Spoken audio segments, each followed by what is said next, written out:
오늘 저는 여러분들과 셋째 천사의 기별과 하나님의 인이라고 하는 제목으로 좀 말씀의 은혜를 나누도록 하겠습니다. 여러분 어렸을 때 이런 거 다 받아보시지 않으셨습니까? 네. 최고의 선물이죠. 저는 시골에 살았는데 이거 오는 날이 얼마나 즐겁고 행복한지 모릅니다. 잘 사 먹지 못하거든요. 그런데 명절이 되면 서울에 계신 우리 친척들이 오면서 이거 사옵니다. 이 중에 가장 좋아했던 거는 껌입니다. 이 껌은 하루 종일 씹어요. 그렇죠? 그 다음에 다음 날은요? 다음 날도 씹어야 돼요. 그래서 잠자기 전에 벽에 붙여놓고 잡니다. 그런데 중요한 점은 누구보다도 일찍 일어나야 돼요. 조금이라도 늦게 일어나면 형이 씹어버려가지고 먹을 수 없는 그런 상황인 거죠. 요즘은 이런 식으로 선물 세트가 있더라고요. 소리도 이거 선물 세트 좋아해요? 종합 선물 세트? 요즘은 이렇게 많이는 기다리지 않을 것 같아요. 워낙 이제 많이 하니까. 근데 제가 오늘 말씀을 준비하면서 다시 한번 생각하게 되는 것은 우리 신앙에 있어서 하나님께서 종합 선물 세트처럼 우리에게 저 천국을 미리 맛볼 수 있도록 주신 것이 있을까요? 그게 뭐라고 생각하십니까? 가정. 좋아요. 자, 오늘은 종합 선물 세트와 같은 게 뭘까 생각을 하시면서 셋째 천사의 기별과 하나님의 인에 대해서 살펴보려고 합니다. 셋째 천사의 기별입니다. 또 다른 천사고 셋째가 그 뒤를 따라 큰 음성으로 이르되 만일 누구든지 짐승과 그의 우상에게 경배하고 이마에나 손에 표를 받으면 그도 하나님의 진노의 포도주를 마시리니 그 진노의 잔에 섞인 것이 없이 부은 포도주라. 거룩한 천사들 앞과 어린 양 앞에서 불과 유황으로 고난을 받으리니 그 고난의 연기가 세세토록 올라가리로다. 짐승과 그의 우상에게 경배하고 그의 이름 표를 받는 자는 누구든지 밤낮 쉼을 얻지 못하리라 하더라. 성도들의 인내가 여기 있나니 그들은 하나님의 계명과 예수에 대한 믿음을 지키는 자니라. 아멘.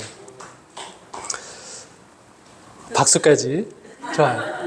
여러분, 셋째 천사의 기별입니다. 셋째 천사의 기별을 읽는 여러분의 마음은 어떻습니까?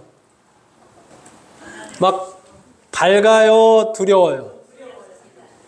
왜 두렵죠? 네.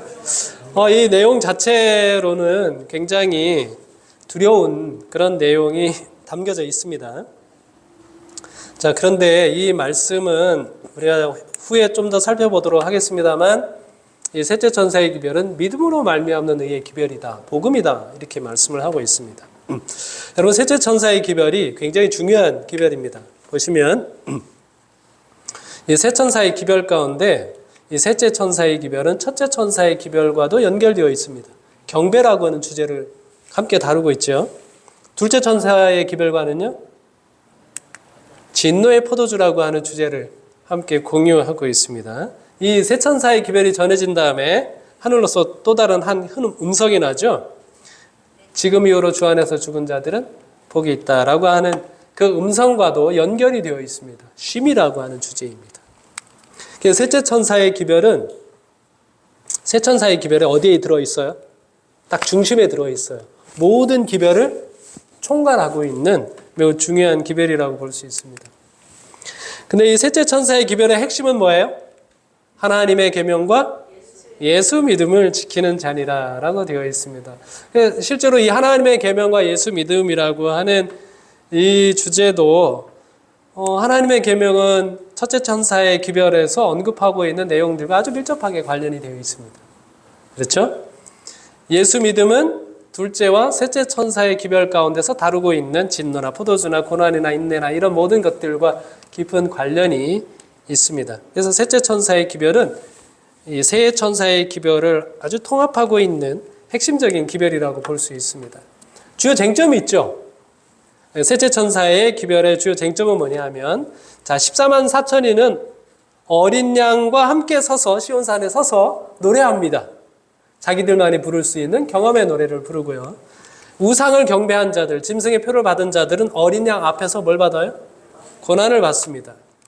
그들을 구별하는 표는 뭔가 하면 이 14만 4천인은 무엇을 받았고? 하나님의 인, 다시 말하면 아버지와 어린 양의 이름을 새긴 것이 그 이마에 있다고 표현되어 있고, 짐승의 표를 받은 사람들은 이 사람들은 이제 짐승의 표를 받았죠. 이 짐승의 표는 뭐예요? 짐승의 이름과 그 수라고 표현되어 있습니다. 자, 그래서 여러분 이제 하나님의 인과 짐승의 표를 생각을 해보면 이 세상에 있는 모든 사람들에게 바다에서 올라온 이 첫 번째 짐승이 각 족속과 백성과 방언과 나라를 다스리는 권세를 받아서 강요하죠. 땅에서 올라온 두 번째 짐승, 모든 자 곧 작은 자나 큰 자나 부자나 가난한 자나 자유인이나 종들에게 무엇을 강요해요? 네, 짐승의 표를 강요합니다. 세천사의 기별 또한 모든 민족과 종족과 방언과 백성에게 복음이 전해집니다. 그 복음의 내용은 무엇인가요? 뭘 받으라? 하나님의 인을 받으라 라고 하는 내용이라고 볼 수 있습니다. 이 복음을 받아들인 사람들에게 하나님의 인이 쳐지는 것이죠. 자, 그래서 이 셋째 천사의 기별에 대한 반응과 상벌도 기록이 되어 있습니다. 그 내용이 우리가 읽은 내용이라고 볼 수 있습니다. 이 14만 4천인 하나님의 인을 받은 사람들은 어떻게 되는가? 어디로 인도함을 받아요? 생명수 샘으로 인도됩니다. 계시록 7장 7절에 보면 그 말씀이 나와 있죠. 보좌 가운데 계신 어린 양이 그들의 목자가 되사 생명수 샘으로 인도하시고 하나님께서 그들의 눈에서 모든 눈물을 씻어주신다라고 표현되어 있습니다. 비슷한 액체예요. 진노의 포도주로 인한 고난을 받습니다. 이사야 63장 2절로 3절에 있는 말씀을 보면 이 포도주가 어떤 포도주인가 하면 예수님께서 짜놓은 포도주예요. 홀로 짜놓은 포도주죠. 노함으로 분함으로 짜놓은 포도주를 그가 마시게 될 것이다 라고 되어 있습니다. 이 시대의 수망 754쪽에 보면 원래 우리 모두는 어떻게 될 수밖에 없는가 하면 본래 우리는 어떤 자녀예요? 진노의 자녀였습니다. 다 하나님의 진노를 받을 수밖에 없는 존재들이었어요. 왜냐하면 우리가 허물과 죄로 인해서 이제 죽어있기 때문에 그렇죠. 자, 그렇지만 이 14만 4천인 구원을 받은 무리들은 어떻게 되는가 하면 우리가 받아야 할 진노의 포도주를 누가 마셨어요? 예수님께서 마셨어요. 겟세마네 동산에서 아버지여 할만하시거든 이 잔을 내게서 지나가게 하옵소서. 그 잔이 무슨 잔이에요? 여기 진노의 포도주가 담겨져 있는 잔입니다.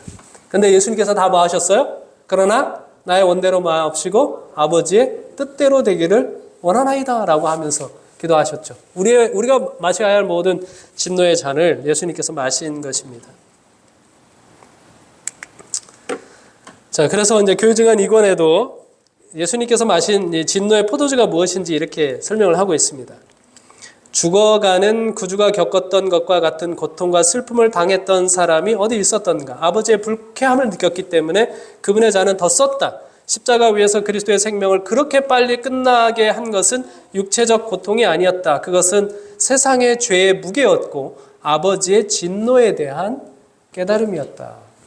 자, 그래서 이 셋째 천사의 기별을 거절한 사람들이 마시는 이 진노의 포도주는 뭘까요? 자비가 섞이지 않은 진노의 포도주가 뭐예요? 지금 예수님께서 마시려고 하셨던 그 포도주입니다. 뭐예요? 고통과 슬픔이 뭐예요? 아버지의 불쾌함, 죄의 무게, 아버지의 진노에 대한 깨달음. 이것들을 그들이 마실 수밖에 없다라고 표현을 하고 있습니다. 여러분, 셋째 천사의 기별 가운데서 말씀을 하고 있는 짐승과 우상에게 경배한 자들이 겪는 고난은 어떤 고난일까요? 어떤 고난을 겪는 걸까요? 그들은?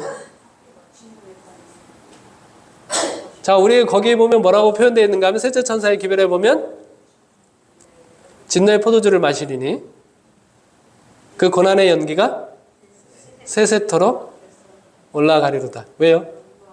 불과 유황으로 고난을 받으리니. 자, 그러면 이 셋째 천사의 기별을 거절한 사람들이 받는 고난은 어떤 고난을 말하는 걸까요? 네? 네? 어떤 고난이에요? 육체적인 고통일까요? 아니면 정신적인 고통일까요? 그럼 우리가 언뜻 그 구절을 보시면 불과 유황으로 고난을 받으니까 어떤 고통이에요? 육체적인 고통인 것처럼 생각이 듭니다. 자, 그런데 이거는 우리가 이렇게 이해하셔야 됩니다. 그들이 무엇을 마시는 고난인가 하면 하나님의 진노의 포도주를 마시는 고난입니다. 진노의 포도주는 어떤 고난을 말해요? 여기 말하고 있는 것처럼 예수님께서 우리의 모든 죄짐을 지시고 우리가 감당해야 될 죄의 무게를 예수님께서 다 견디시고 하나님의 진노에 대한 모든 것들을 예수님께서 다 가져가셨는데 그들은 그러한 예수님의 공로를 거절했기 때문에 그들이 지은 모든 죄에 대한 죄의 무게를 그들 스스로 감당해야 하는 것입니다. 예수님께서 십자가에서 느끼신 고통은 육체적인 고통이 컸습니까? 정신적인 고통이 컸습니까? 정신적인 고통이 컸습니다. 그래서 셋째 천사의 기별을 거절한 사람들이 겪는 고난은 정신적인 고난을 말하는 것입니다. 그러면 그 정신적인 고난을 겪고 있는 그 사람들에게 무엇이 내려와요? 무엇이 내려와요? 불과 유황이 내려옵니다. 그럼 불과 유황은 고난을 끝내기 위해서 내리는 것일까요? 아니면은 고난이 계속되도록 하기 위해서 내리는 것일까요? 네. 불과 유황은 거기에 말하고 있는 세세토록이라고 하는 것은 이제 불과 유황이 내리면서 그들의 죄에 대한 형벌이 영원히 어떻게 됐다는 거예요? 영원히 맞춰졌다라고 하는 그런 의미를 담고 있습니다. 자, 그래서 셋째 천사의 기별에 대해서 이렇게 우리 재림교회는 믿고 있습니다. 이 기별은 담보물이 되신 주님을 믿음으로 말미암는 의를 증거하였으며 하나님의 모든 계명을 순종함으로 나타내신 그리스도의 의를 받아들이도록 사람들을 초청하였다. 많은 사람들은 예수님의 모습을 상실하였다. 그들은 눈을 돌려 주님의 신성, 주님의 공로, 인류를 위한 주님의 변함없는 사랑을 주목할 필요가 있었다. 모든 권세를 당신의 손에 쥐고 계심으로 그분께서는 인간에게 풍성한 은사들을 나누어 주실 수 있고 가련한 인간에게 당신 자신에 의해 고귀한 은사를 나누어 주실 수 있다. 이 기별이야말로 큰 음성으로 선포해야 할 셋째 천사의 기별이며 이 기별을 전할 때에 성령의 놀라운 능력을 부어주실 것이다. 그래서 셋째 천사의 기별은 어떤 기별이에요? 믿음으로 말미암는 의에 관한 기별이에요. 어떻게 하라는 겁니까?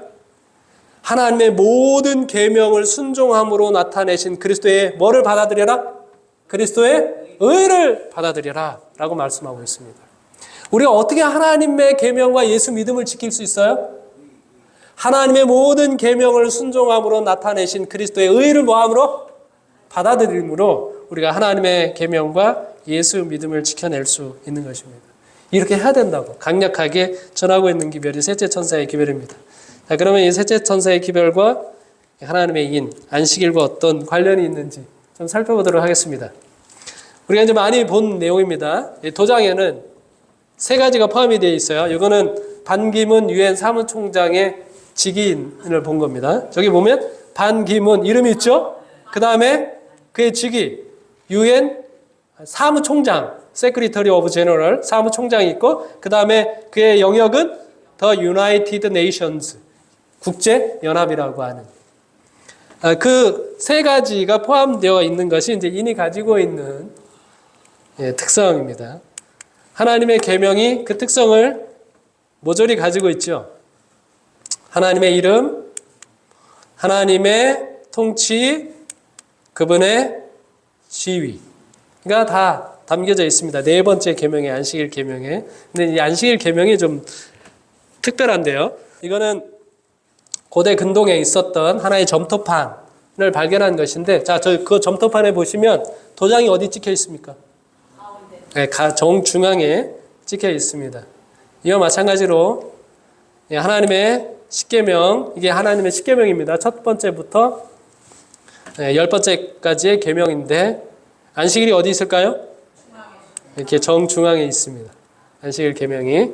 자, 그런데 이제 흥미로운 것은 뭐냐면 이게 히브리 언어를 연구한 학자가 연구를 해봤는데 이 십계명의 단어가 전체가 몇 단어인가 하면 163단어랍니다. 163단어. 자, 그러면 163단어 중에 가장 중앙은 몇 번째? 82번째. 그럼 82번째 단어가 뭘까요? 아니에요. 82번째 단어가 여호와입니다. 예. 그러면 이게 82번째 단어로 그 앞에 있는 단어는 뭘까요? 81번째. 81번째 단어가 안식일입니다.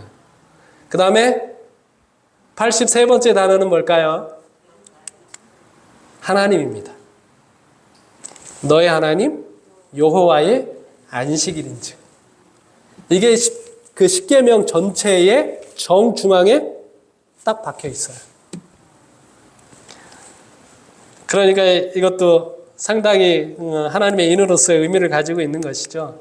그런데 오늘 제가 여러분들에게 말씀을 드리고 싶은 것은 왜 하나님께서 이 안식일을 하나님의 인으로 삼으셨는지 그 의미를 우리가 좀 알 필요가 있을 것 같습니다.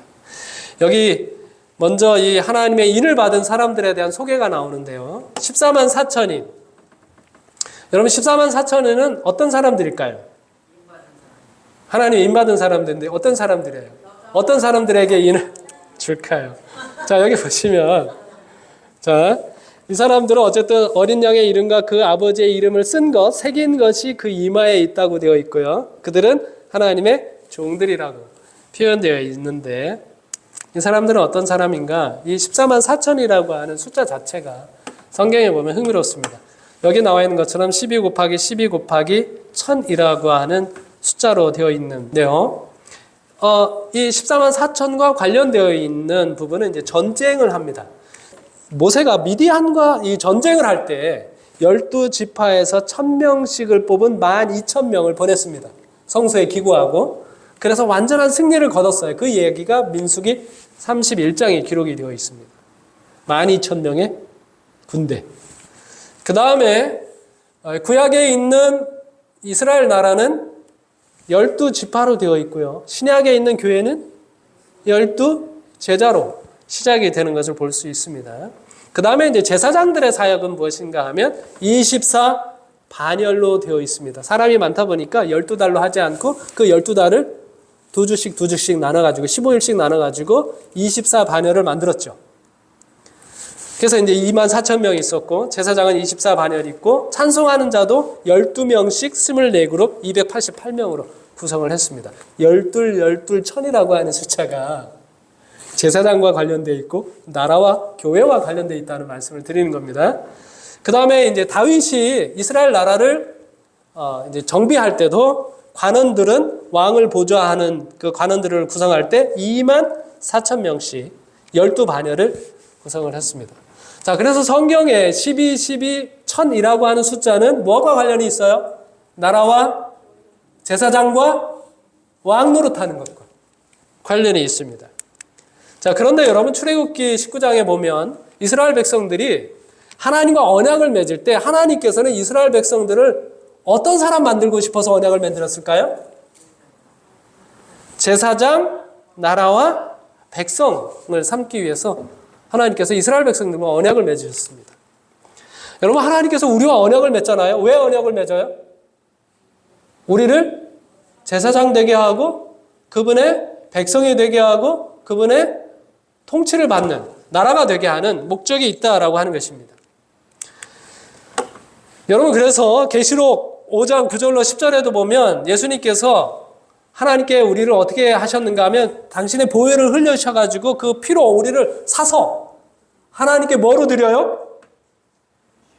우리를 나라와 제사장과 왕 노릇하는 백성으로 드리는 겁니다.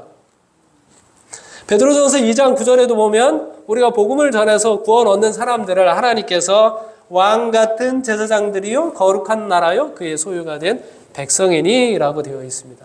그래서 12 곱하기 12 곱하기 1000이라고 하는 숫자가 의미하는 건 뭐냐면 우리가 하나님과 언약을 맺은 제사장, 나라, 왕 노릇하는 백성들을 삼으시겠다라고 하는 그런 의미를 가지고 있습니다. 그래서 도표로 보면 이렇게 볼 수 있습니다.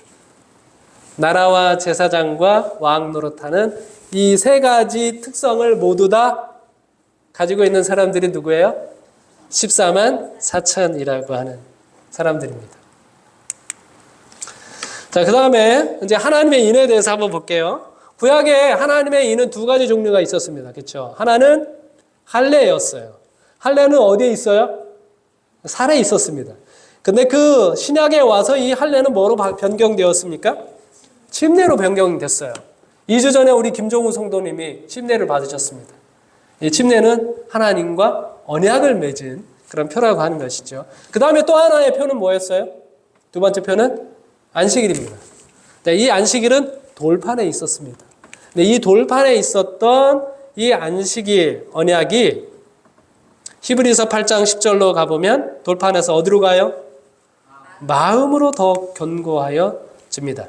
여기 말씀하고 있는 것처럼 또 주께서 이르시되 그날 후에 내가 이스라엘 집과 맺을 언약은 이것이니 내 법을 그들의 생각에 두고 그들의 마음에 이것을 뭐하리라?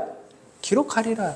새길 것이다 라고 이렇게 말씀하셨습니다. 나는 그들에게 하나님이 되고 그들은 내게 백성이 되리라 라고 말씀하셨습니다. 여기 마음에 새긴다라고 하는 기록하리라라고 하는 이 표현은 굉장히 중요한 표현입니다. 우리가 마음에 새긴다, 마음에 기록한다라고 하는 것은 우리의 생각에 기록한다라고 하는 것은 무슨 의미가 있어요? 그것을 기억한다라고 하는 의미가 있죠. 이 기억이라고 하는 것이 굉장히 중요합니다. 여기 출애굽기 2장 24절로 25절에 보면 우리 하나님과 이스라엘 백성들이 아브라함과 언약을 맺었잖아요. 그 언약을 이제 드디어 하나님께서 이행을 하십니다. 근데 이행을 할 때 하나님께서 무엇 하면서 이행을 하시나요? 하나님께서 아브라함과 맺은 언약을 기억하면서 그 언약이 이행이 됩니다.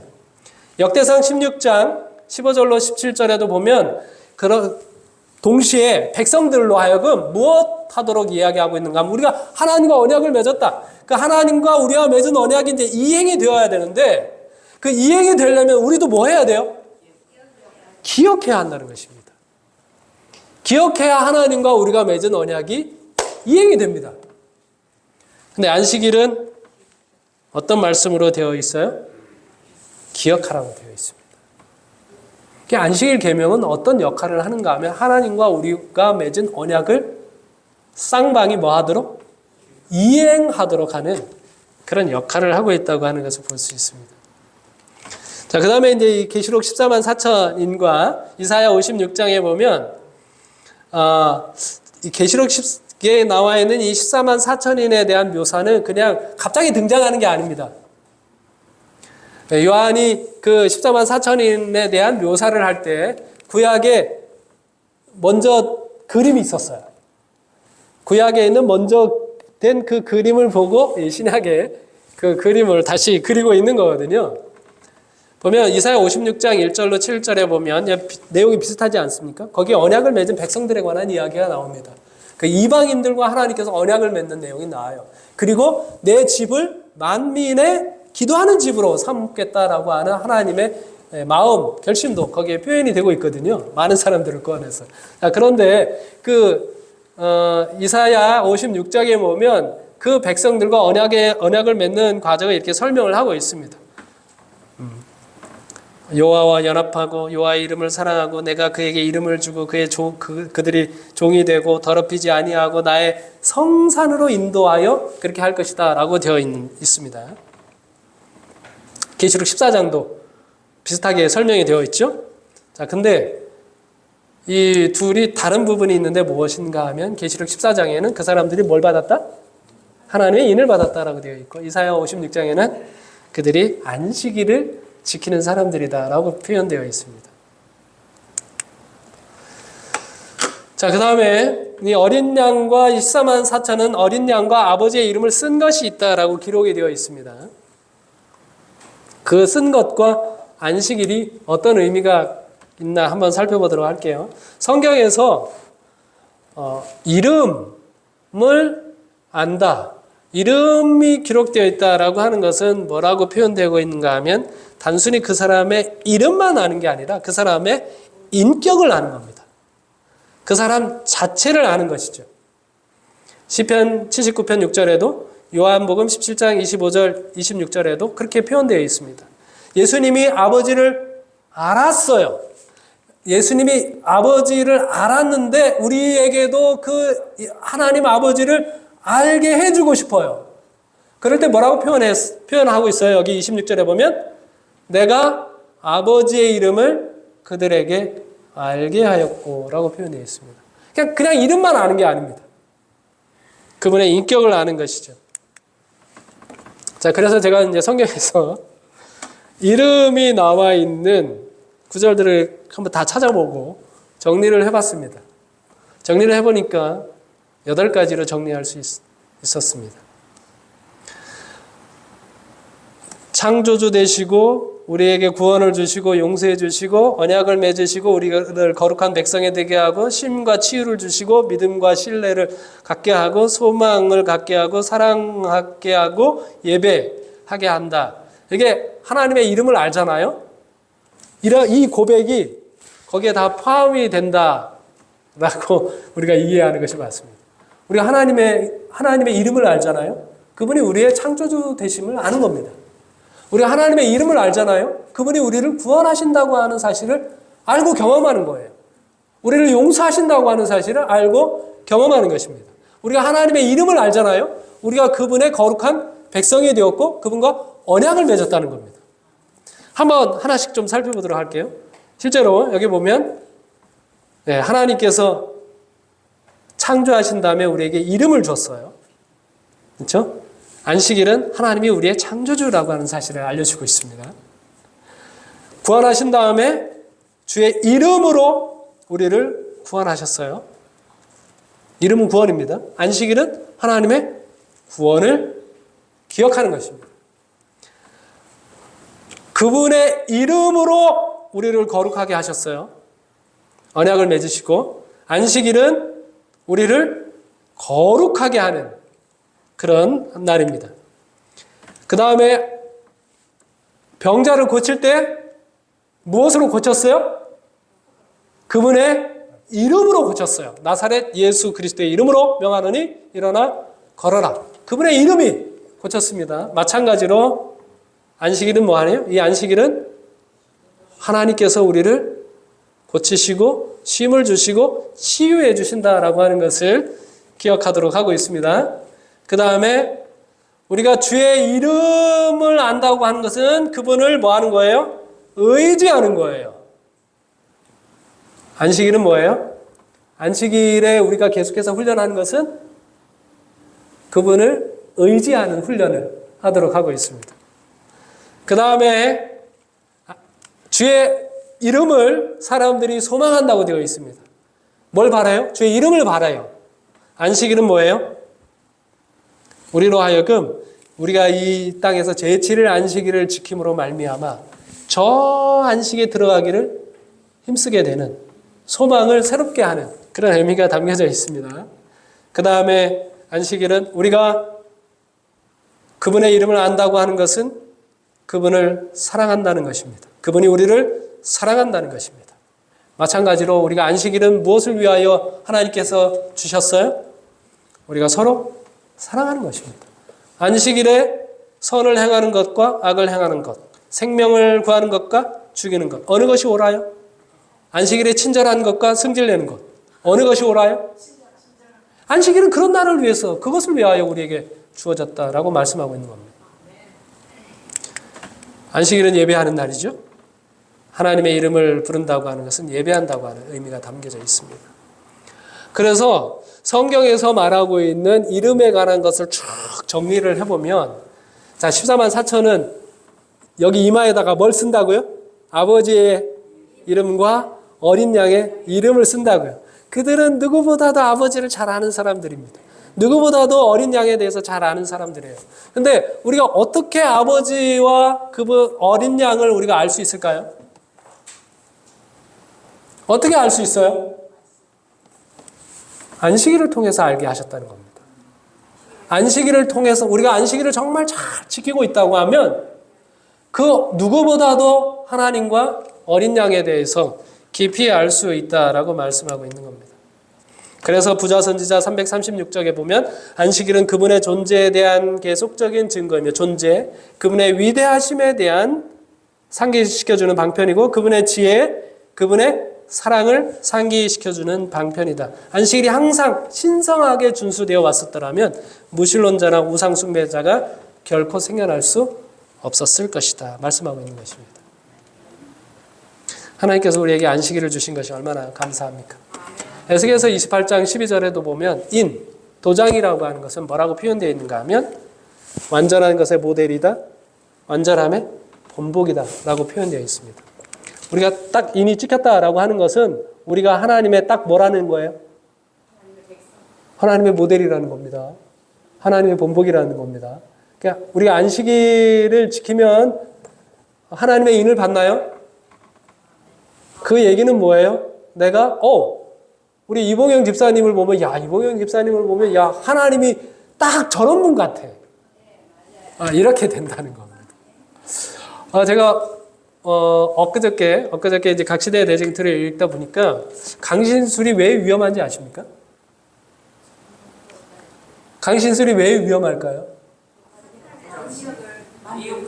강신술이 위험한 이유가 있습니다. 저 같은 사람이 죽었어요. 저 같은 사람이 딱 죽었는데 강신술을 믿고 있는 사람에게 저 같은 사람이 이제 나타나가지고 내가 지금 어디 있다? 내가 지금 하늘에서 하나님과 거룩한 천사들과 더불어 아주 아름답고 행복한 교제를 나누고 있다. 이제 내 말을 잘 들어라. 이렇게 얘기를 하면 사람들이 좋아하겠죠. 왜 좋아할까요? 저 하늘에 가는 거 정영규 저만큼만 믿으면 되겠네. 저 정도면 되겠네. 예?